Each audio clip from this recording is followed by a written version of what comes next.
Hey guys, Tommy from the Run Testers with our monthly podcast. In this episode, we're going to be focusing a little bit more on running tech. So Kieran, Mike and myself are going to be talking through things like headphones, watches, and just discussing what the best options are for anyone looking for a new piece of tech to make their running a little bit easier. So if you're listening to this podcast and tech is your focus, then it's going to be a good one. As well as that, we're still going to be doing the usual bits and pieces. We're going to be talking about the latest running news, the latest kit that's coming out. We're going to have some more running facts, and if you're listening to the podcast, you're going to get all of the questions and answers from viewers and listeners that have sent questions in that we've answered. So hope you enjoy it, and let's dive in.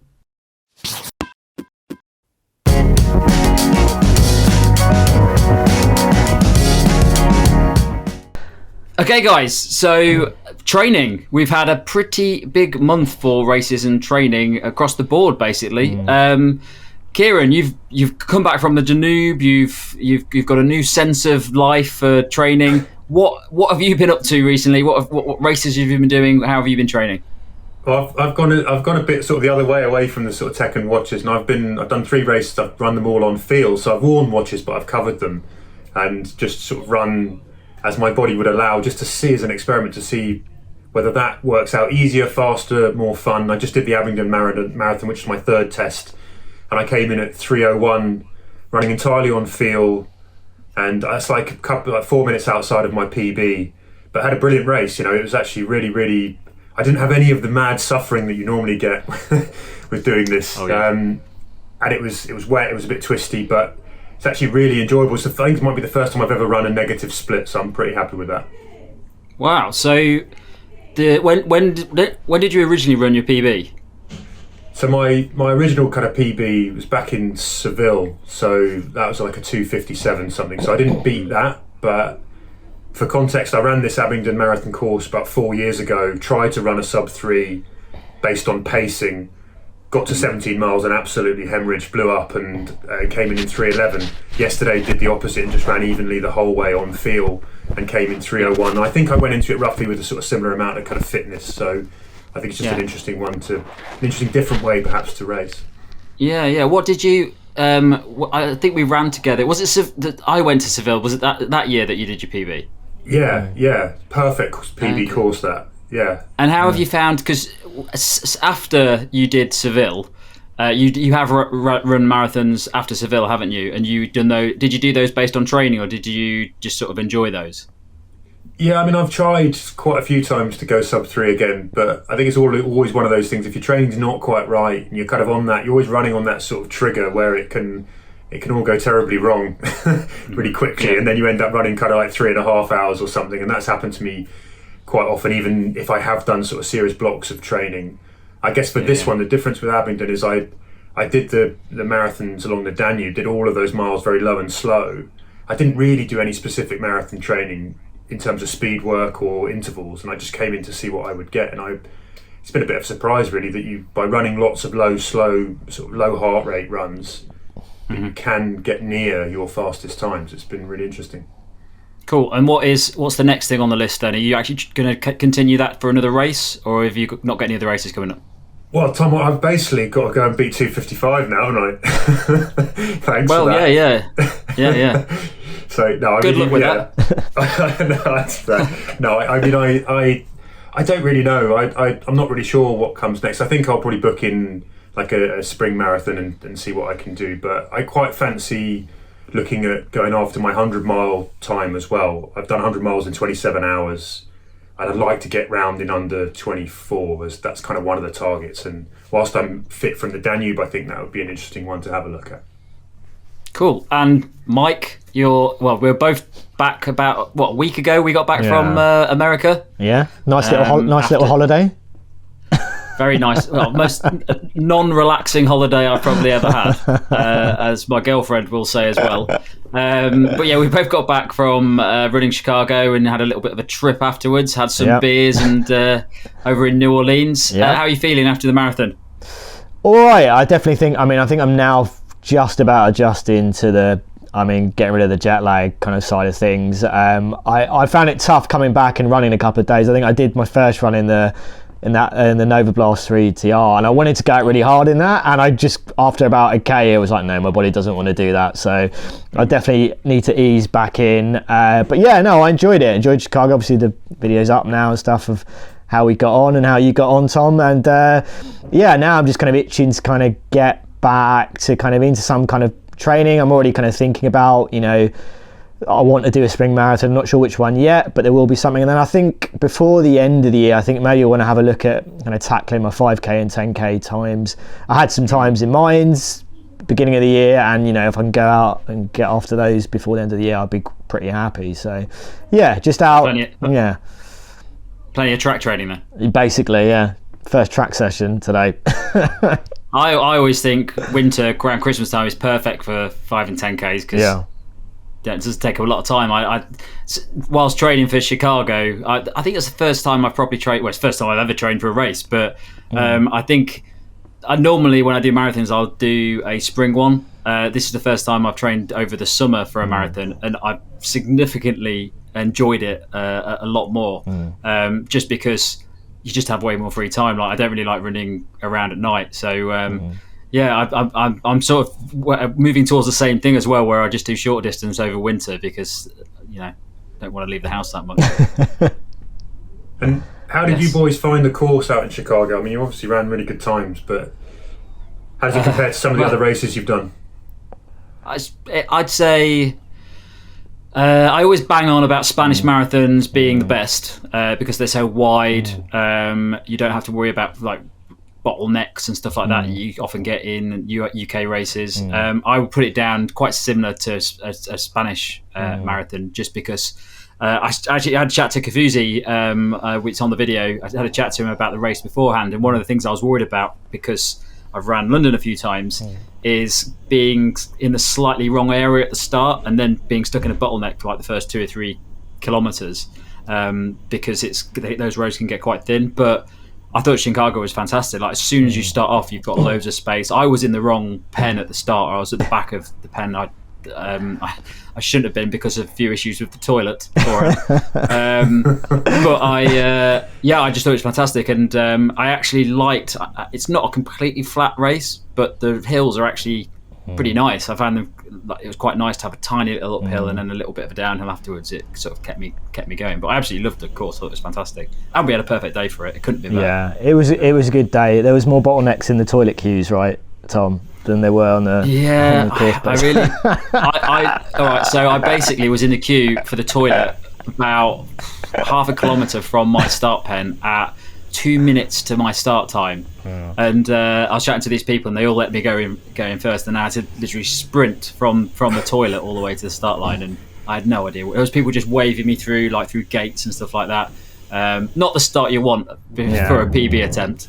And clearly it worked, babe. It worked. It worked. I need to do that again. That's going to be my strategy from now on. No, I enjoyed the course. I think it's a very good course. Probably one of the best supported marathons that I've. It's my first US marathon as well, and the biggest concern with me is really kind of the early start, but actually in terms of the time difference and the kind of jet lag, actually it worked out really nicely. But I thought it was a really nice course. It's one I would definitely recommend to people if you can get into it. I absolutely, the support was good. Some of the best signage I've seen at a race, without a doubt. So they go all out in Chicago for that run.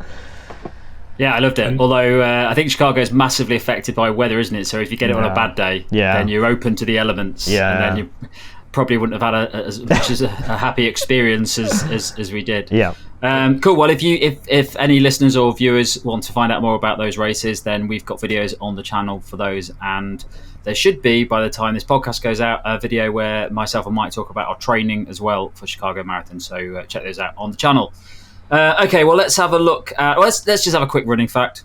Kieran, this is the first time you've been on the podcast with running facts, so we're sort of scraping the barrel for them now, but got to keep going. So apparently the youngest marathoner in the world is Budia Singh, who completed 48 marathons before his 5th birthday, which I think is more impressive than Danube, isn't it? I mean, that sounds extraordinary to me. Like, yeah, is that real? There's quite a lot online about this. So I don't actually verify these facts, but apparently he's also, at the age of 5, ran 65 kilometres in 7 hours and 2 minutes. That's 10 marathons a year. Yeah. And you can't, when you start walking, I mean, you don't start walking until you're 2, right? I mean, so that's like 20. That's like almost 20 marathons a year. When I say I verified this, I've read some stuff to back it up, but I don't know how he ran those marathons or anything. But virtual actual races. I don't think they're actual races. I'm not sure. I'm not sure what the rules are where he comes from, but I don't imagine most marathons allow under 5-year-olds to run. Was he being pushed in a buggy, perhaps? Maybe, yeah. Well, that might be it. It. All right, cool. So there we go. Another one of those in a bit. Let's jump into running news. Okay, so in the world of running, a few things have been happening over the past month. One of these things, which has been a lot of chat about since it happened, is McColgan having an issue with her record. And I can't remember where this race was. Where was it? Scotland. Yeah, it was the Great Scottish Run. Yeah, Great Scottish Run. And the course turned out to be 150 metres short due to human error. And I think Liz McColgan ran a second under her sort of record time. And obviously that was sorry, Liz. Yeah, sorry, Mum. Mate. Eilish McColgan. Yeah, I'm showing my age now, mate. That's a thing back in generation. Got it chalked off. So I think the one thing I really liked was on Twitter. She was pretty gracious about it and sort of said it didn't really matter. But it's one of those things, isn't it? That's not what you want, ideally. I mean, Tom, if Chicago had come back and said, "I'm sorry," but how'd you feel? I'd have gone around smashing walls.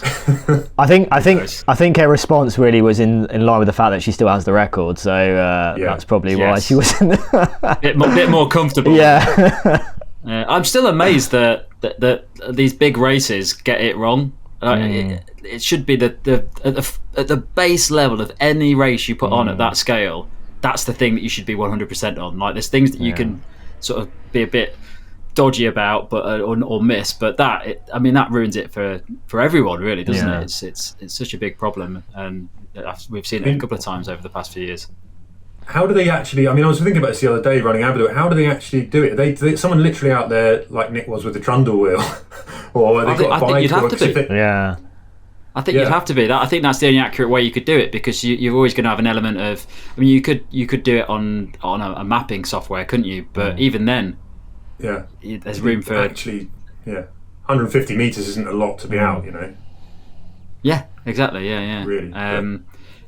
Yeah, all right then. And then Freddie Ovett, who knows about this? I don't know anything about this one. I just saw this pop up on my Twitter and I thought it was pretty good. I mean, Freddie Ovett obviously has got a very famous dad in Steve Ovett, who's obviously a gold winner, middle distance kind of, absolute legend. And his son is a very good cyclist and has just kind of rocked up to Valencia Half Marathon and run a very good time, very quick time, which I think is great. And I think obviously, that whole kind of cyclist running debate and who's fitter and who can, I think it found it quite interesting that he's just gone and kind of turned his hand to doing a half marathon and done a very quick half marathon.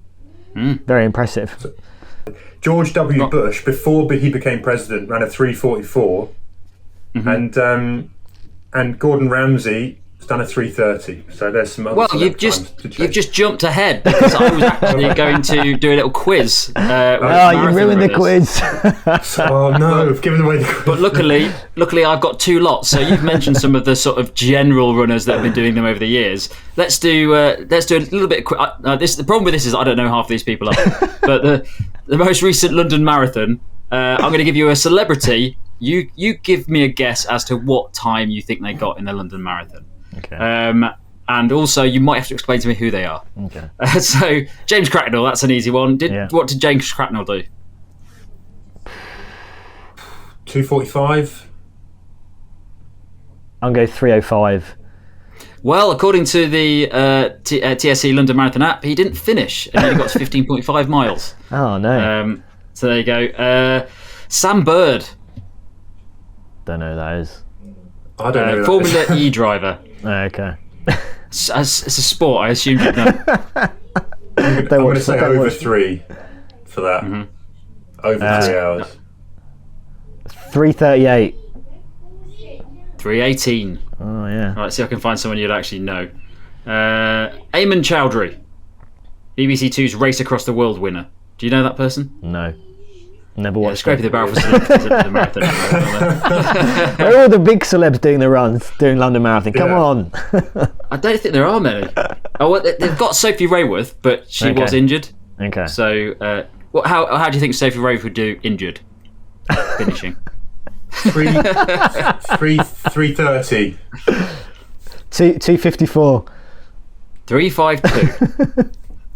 And Danny Mills, you'll know that is. I know Danny Mills.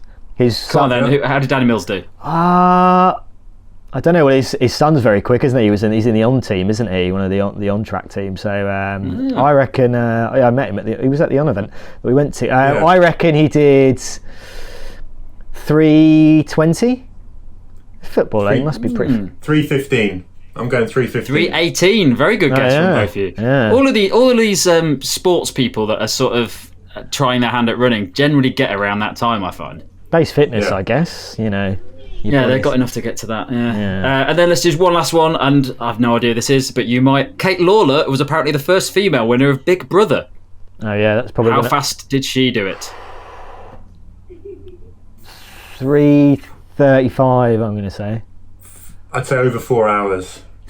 Way off. 5:20. There we go. Okay, that'll do. That'll do for celebrities running the London Marathon. Let's get back to what's been going on in the world of running. So let's talk about running kit that's coming up. We won't go into too much detail on these. This is just a bit of news about the kit that's been released over the past month that we're looking at or we're planning to look at. First thing we've got on the list is the New Balance SC Elite V2. Mike, is it just you and me who've got this, or have you got this as well, Kieran?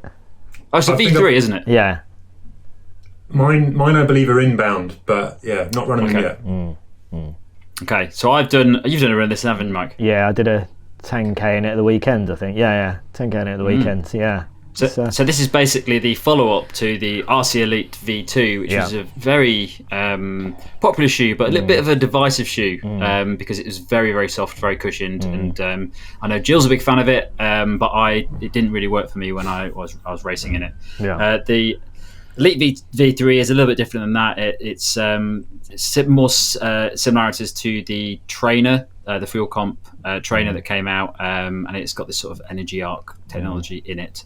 So we will be testing that over the next few weeks and then doing full review and some versus on it. Yeah. The Innovate 8 Trailfly G280 or 280. Don't know how you pronounce it. I don't know anything about this.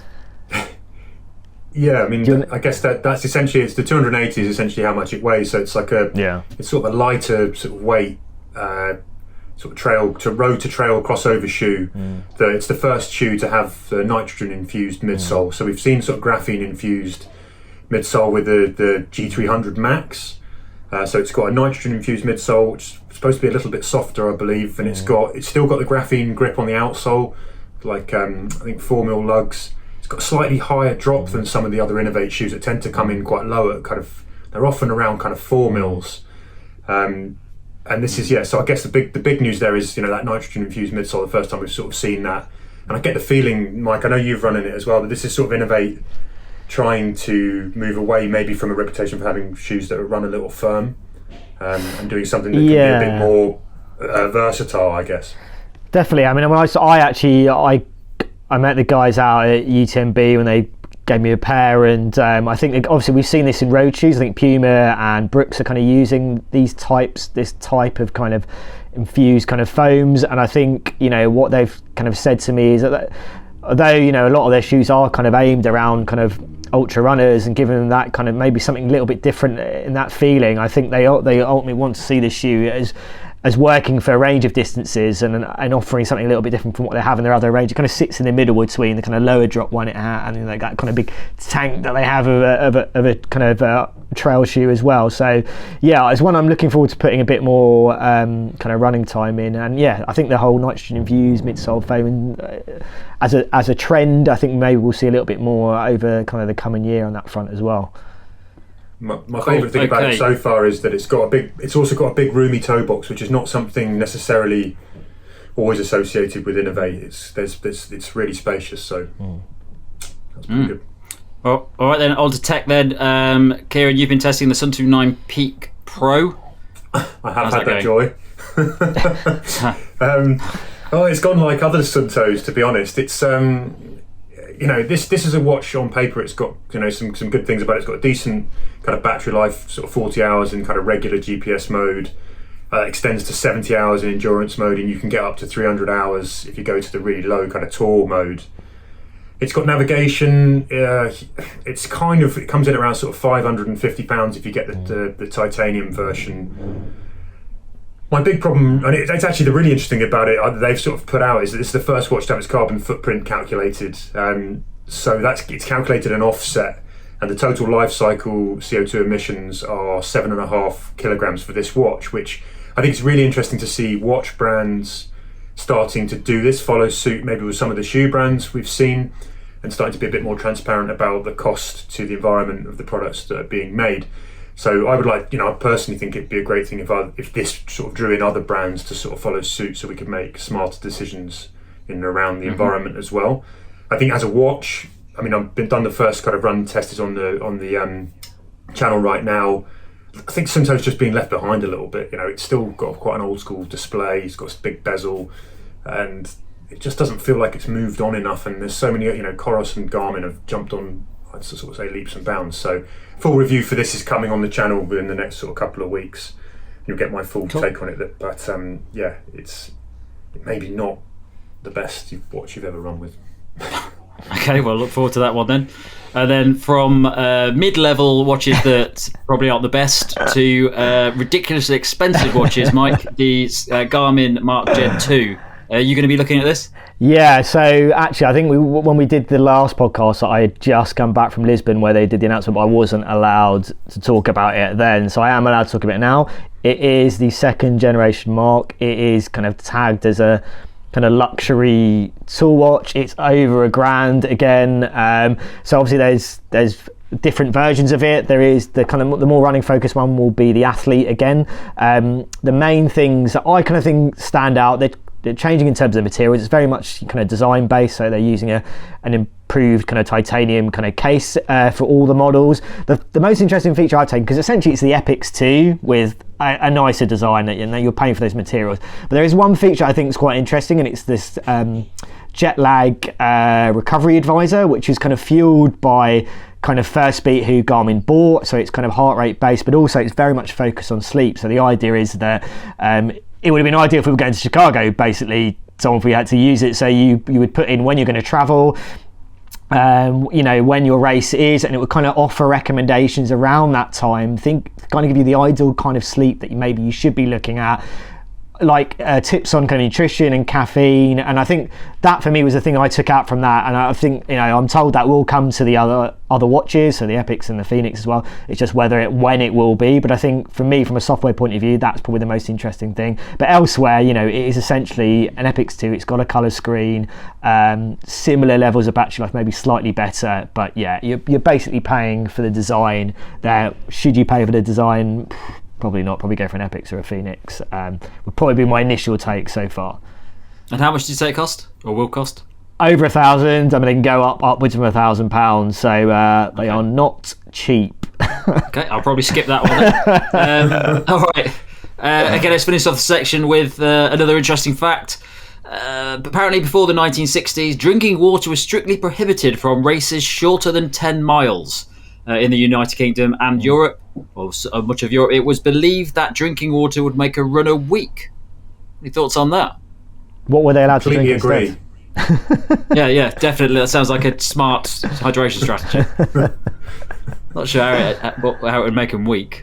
I suppose if they were drinking gallons of water before a race, that's probably the limit. That's an interesting one, that. Yeah. Can't think of the logic behind how that started. Good job that's changed. Well, yeah. They didn't bring that back in. Okay, guys, so different gear this month. We're going to be talking mainly about tech that is out. First bit, we're going to just sort of run through the news, what's going on in the world of tech at the moment. So, Mike, let's start off with Huawei adding Strava integration. What's going on here? Yeah, I think they finally listened to what I've written in my reviews and they've added official Strava integration. So I think before you kind of had a little bit of a workaround with the kind of third-party app, and now they are saying you can officially, with their watches, send your data over to Strava, basically. So that will work with all the watches that we've tested on the channel recently, which I think is great because I think actually, from a running point of view, they're very strong running watches. There's a few little things where they need to improve, but ultimately, this is one of the things that would make it a better watch. And so it's good to see that Huawei have actually added official support now. Excellent. And Amazfit, as the resident Amazfit expert, external heart rate monitors. Yeah, I mean, it's kind of a similar thing with what I was saying about Huawei. These two brands, I think, are building very good running watches in smartwatches, and I think Amazfit are definitely there and thereabouts. And I think they're learning, they're looking at what else everyone's doing, they're listening to the feedback, and they have, for their latest watches, so the GTR 4, which I've got at the moment, they've added the ability to pair external heart rate monitors, which you haven't been able to do in the Amazfit range before. Now, I've had very good experience running with these watches, and there's been a few things where they've lacked, but I think overall they're very good. They've offered a very good experience. So this is another element to make it a better running watch. The heart rate hasn't been fantastic; it's been good but not great. So the fact that they are looking or adding this support now, I think, is a really big thing, because I think there is a foundation of a very good running focused smartwatch there. So it's good that they're listening and they're adding these types of features to their watches. Excellent. Well, looking forward to your updates on that, since you seem to know everything that's going on in the world of Amazfit. And then we've got an update from the world of Coros, which is an interesting one. Kieran, do you want to update us on what's happening there? Yeah, the pod is back. They had an original pod, but it seemed to be just sort of discontinued a while back, and it was quite hard to get hold of. And essentially, you've now got a pod which can sit on the foot or be worn on the waist. And in a nutshell, what it's really designed to do is to give you better fidelity of information that you're gathering. So it will fill in the gaps. Maybe if you're in a city running through a place where the GPS drops out, it will plug the gaps in the data and the information. So you're going to get more accurate instant pace, is what Coros say. Mm-hmm. Sort of real-time pacing should be better when you're using this in combination with a watch. It's better for indoors accuracy, so treadmill runs, it's supposed to do that and offer more consistency in the cities. It doesn't offer power measurements, so that's where it sort of maybe deviates from something like the Stride. You're going to get 28 hours of runtime on one of these on a single charge. And yeah, I mean, I guess it'd just be interesting to see if you can put something. It's quite small, quite compact, just to bring a bit more, real-time pacing information to your watches. So interested to test that one out. I think it's going to come in about this £99 and $99. Not very useful when you're running on feel. Well, no. I mean, yeah, that's yeah. I mean, you just use your heart. Just use use your own emotions, Tom. You don't need. I don't have any emotions. Never going to work. I'll get the pod. And then Apple have been up to quite a bit recently. We've been talking about the Apple Watch Ultra quite a lot. What's going on in the world of Apple at the moment? So they've done a bunch of updates to their Fitness Plus program, and one of the interesting things I thought that sort of jumped out to me was they've launched a new suite of training sessions for yoga for runners. And they've buddied up with Scott Jurek, sort of famous ultra runner, and they've launched a series of 10-minute long sessions that you can follow. It's yoga specifically designed for all those bits that runners struggle with. So looking at kind of glute activation, it's got mobility and warm up for ankles, for tight shoulders and neck. And so they've really, the idea is they've zeroed in on all the bits that you need to look at as a runner to fix, and designed these really short yoga sessions that are supposed to be a bit more accessible. Now, I'm someone I can't, I've always struggled to get into any kind of yoga because I just find it a little bit too difficult. It moves too fast. But I've known that I really need to. I can't touch my toes. I think it would really benefit my running. So I'm definitely going to have a go at these and really interested to see if they've managed to actually make yoga approachable. I reckon there's a lot of runners out there who probably would like to be better at it, but sort of feel a bit intimidated. So maybe this will bridge the gap. Nice. Anything else going on with Apple at the moment? And then they've also just when they brought the Apple Watch Ultra out, there were kind of 4 power settings mooted, and they've only just, one of them was a really kind of low power mode that really extends the battery life, and that's only just kind of been rolled out now. It didn't come with the original kind of updates, and that essentially is going to give like fewer GPS and heart rate readings and extend the battery life up to 60 hours. The interesting thing is it's basically designed for walking and hiking, I think, more than running, but I think it does give you a little bit, potentially a bit more kind of longevity if you're going to go for some sort of maybe fast packing running or sort of ultra long kind of run hike. So again, it'd be interesting just to test that. Yeah, I think they're talking kind of smartwatch battery life as opposed to kind of GPS battery life. So it's like Kieran said, it's giving you a bit more in terms of probably if you're hiking and where it might be more useful. Definitely addressing those battery concerns that most people tend to have when it comes to Apple devices. Okay, another running fact then. Oscar Wilde apparently was forced to run on a treadmill during his 2-year prison sentence. Doesn't seem like a very bad thing to do. Although I don't like treadmills very much though, so it's not. What incline? What incline? There's no details on the incline or how fast he was running. I'd love to have seen how that went down. Just a man on a treadmill. See that all the time in the gym. Okay then. Right, let's dive into some chat about basically giving advice to the listeners and the viewers about what sort of tech they should be looking at the moment. So let's dive in and talk about what do you guys think is the current best running watch for, I would put it down as advanced level runners, so seasoned runners that have sort of goals in mind, they know how to train. What watch would you go for if you were one of those people? Should I take? I can go. I think if you've got money to spend, I think for me it would be the Forerunner 955. So the Garmin Forerunner 955. You're essentially, I think for value at that top end, that's giving you the best value in terms of the level of features you're getting, the level of analysis and training, kind of insights that you're getting as well. The level of battery life, I think, is going to last someone who's doing regular amount of training during a week and maybe a bit longer and doesn't want to charge. For me, that is probably the one that I would say. And I think things like training readiness and HRV states, I think, are really kind of compelling things to have now as part of that kind of preparation in terms of your running and your training. So I think for me, the 955 is probably the one that I would say. And I think if you're looking a little bit further down, but I would still consider an advanced running watch. I think the Forerunner 255 is going to serve most people well, and I think you're still getting a good level of training. You're not getting the mapping kind of support you're getting on that 955, which is probably the biggest kind of thing you're kind of losing out on features wise. Those are the watches that I would probably be saying to someone, look, if you're really putting in the training, you really want that insight and that level of data, then those are the kind of watches that I would be saying first and foremost to look at. Kieran, what do you think? Yeah. I kind of tend to agree with a lot of what Mike's just said in terms of that kind of sweet spot and the money. I guess it depends. If money's no object, then for me, I think the Enduro 2 is, it's an absolute beast of a watch that does everything you're going to need. It's enormously expensive. It's coming close to £1,000.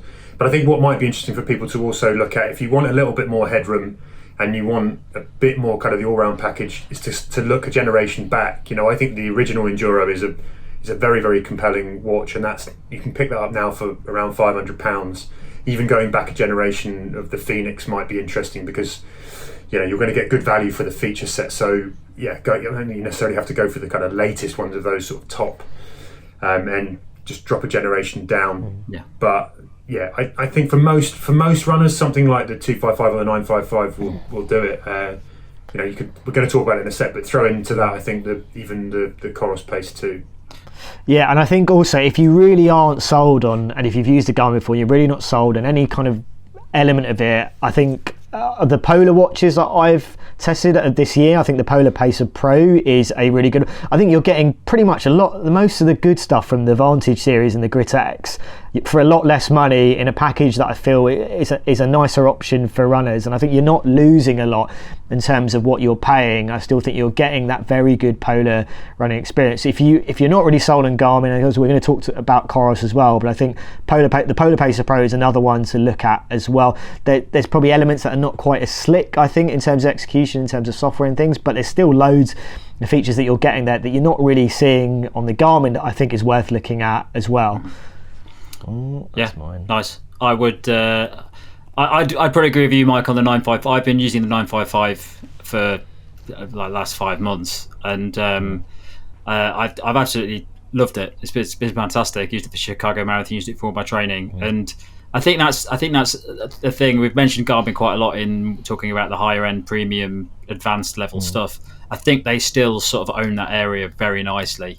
When you get into those realms, I definitely want a Garmin, either the 955 or like the Phoenix 7 or something like that. So I'm going with you on that one, Mike. I'm saying 955 is my top pick for advanced runners that need a watch.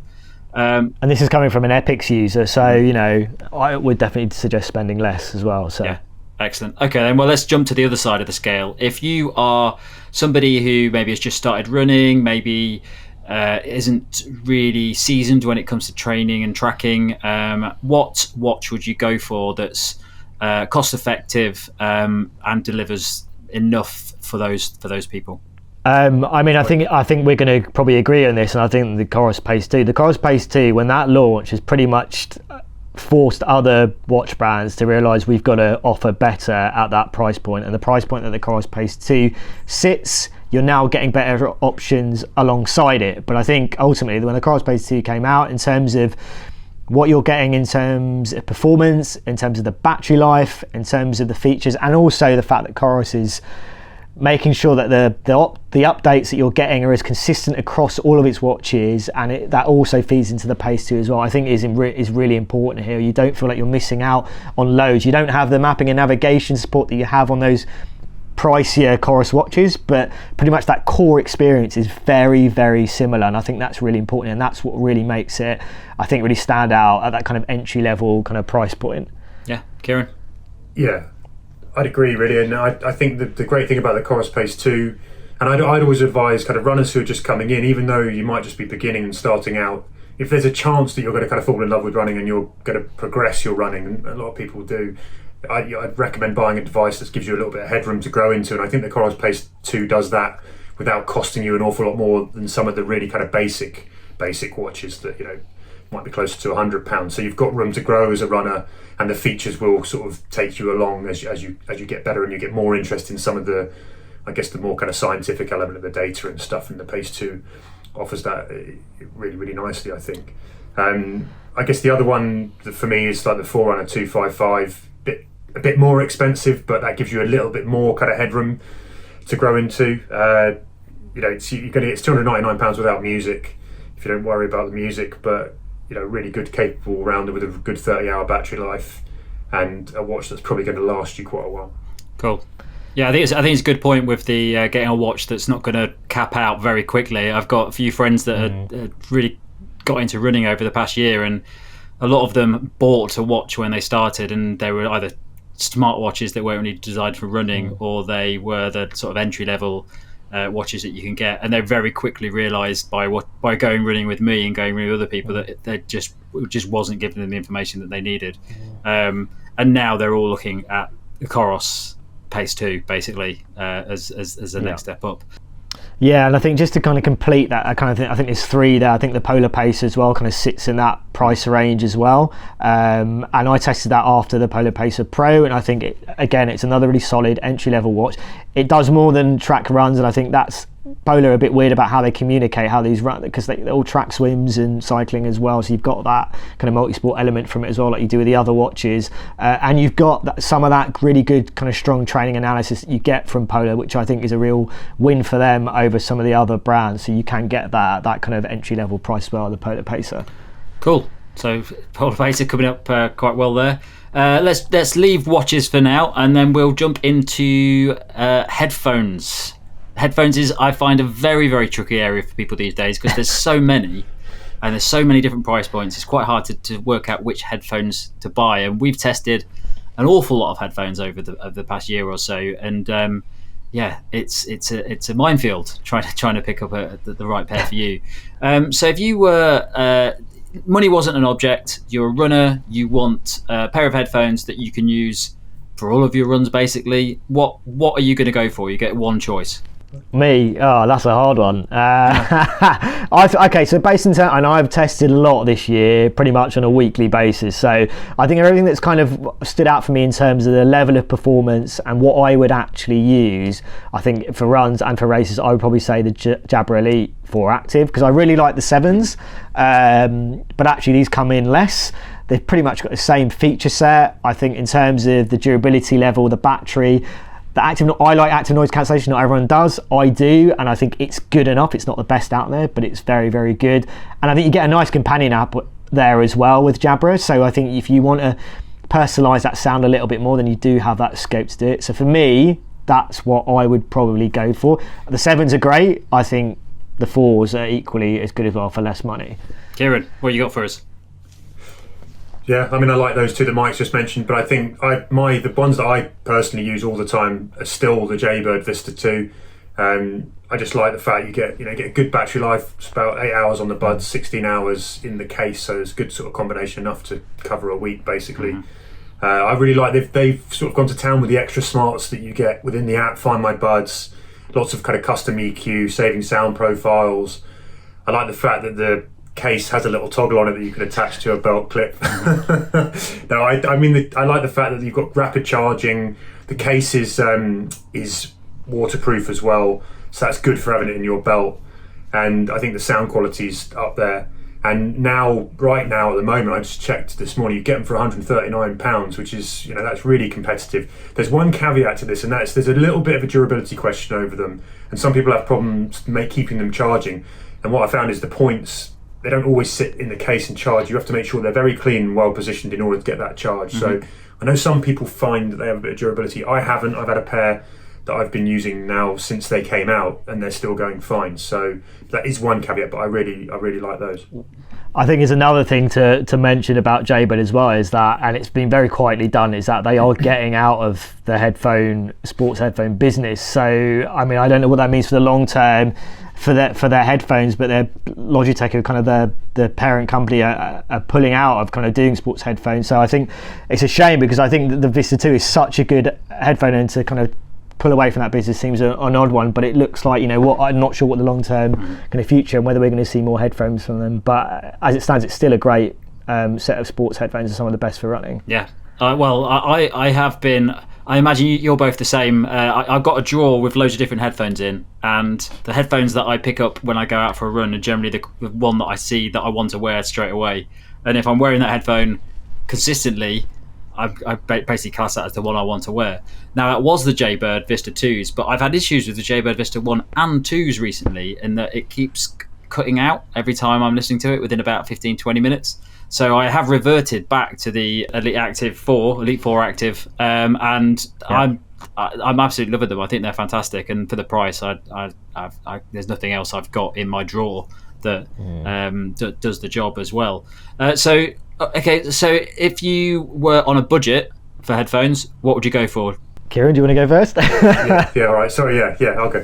So, I think one really interesting one, and these headphones are not necessarily designed specifically for running, actually. They are the Nothing Ear One that I've really enjoyed. They are basically £99, $99. They're super lightweight in terms of the buds. They've got a decent battery life, and active noise cancellation. You've got up to 34 hours of kind of run time. And they just feel really nice in the ears. They deliver good sound. They're quite simple in terms of the extra features that you get, but there's enough on there, to rival quite a lot. And I think they've lasted me really well. There's good durability. I just find them really comfortable to run in, and for under £100, I think they represent really nice value. Go on, Mike.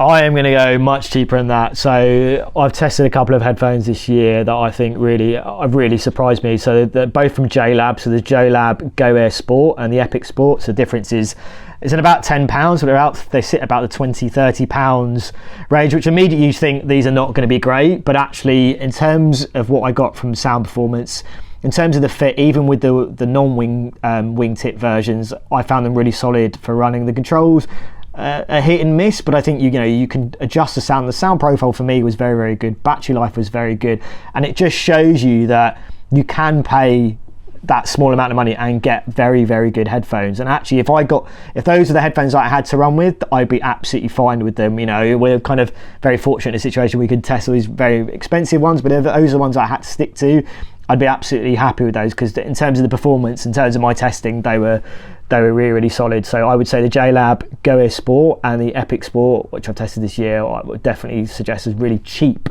but very good running headphones. Nice. I'm just going to say I haven't got any really cheap ones. I'll go for Soundcore Liberty 3 Pros, which you can get quite cheap. I think they're £90 at the RRP, but you can get them quite a bit cheaper from what I've seen. And they're just a really good sounding pair of solid headphones. And I guess we've got to talk about bone conduction, because we know not everyone loves truly wireless. And I think the good thing is, Shocks are the leader in this space, and for good reason. I think they're not perfect, but I think in terms of the all-round package, they're very good. But I have tested other bone conduction headphones this year. I think Naenka, who are another brand and have done really good bone conduction headphones, and I think offer sound. I think Philips' bone conduction headphones as well offer bigger sound than what I've experienced on the Shocks as well. So I think the key thing for me is that there are other options out there outside of Shocks. I think in terms of that all-round experience, it's still very good on Shocks, and I think that's why most people will still lean to them as a brand for bone conduction headphones and having that awareness.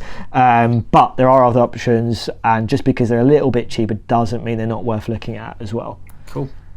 Okay, so just that'll do us for Tech Chat this month. But before we finish, another fact for you, and this doesn't even sound like a fact. Approximately 56% of people who run outdoors get a runny nose. Both cold and dry air have been shown to increase nasal mucus production. So there you go. Where's that from?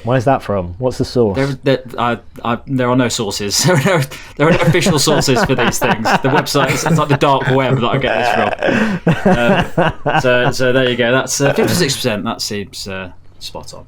Okay then, guys. What have we got coming up over the next month? Run Testers Awards. Video-wise? Awards. Video-wise, yeah. Run Tester Awards, that's the big one. So the next podcast will actually form part of the Run Tester Awards. We did this last year, where we have a number of areas or a number of categories. We will be picking the best shoes, things like best cushion shoe, best race shoe. We'll also be having a audience award, so you can pick a shoe based on what you think it is and vote on what wins that award. Okay, other than that, we've got socks coming up. Yeah, going to give a rundown of the best our favourite running socks that we've kind of tried and tested, the ones that we love and go to all the time. I've been busy doing a kind of all-out mile test of a bunch of different sort of carbon race shoes to see which, if any, can make me run faster and run happier, and that'll be up on the channel soon. Google Pixel Watch coming out, Mike? Yeah, so I missed that announcement when we were away in the US, but I mean this is Google's big play against the Apple Watch, so I will have that in imminently. So I will give that a little kind of run test, see how that performs. And then there's some secret watches we can't talk about yet, which we can talk about next month. So there are more watches coming. And then there's a bit of a kind of I guess it's kind of a bit of a quiet spell for shoe launches, but I know we are planning to get the endorphin shifted. I know it's on another one of Saucony's shoes that are being talked about a little bit, and we'll have that into kind of endorphin shift 3.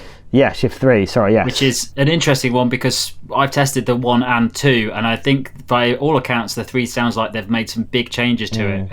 Saucony seem to be making big changes to every single thing they released this year, which is. It's really worked for them. So interested to see how the endorphin shift 3 turns out. Okay, so if you want to contact us and send us a question for the next podcast, then you can email us at team@theruntesters.com. or you can hit us over at Instagram on the Run Testers, at the Run Testers, and of course we're on YouTube, which you're probably watching right now, and that is / the Run Testers. So thanks a lot for listening, and we'll catch you guys later.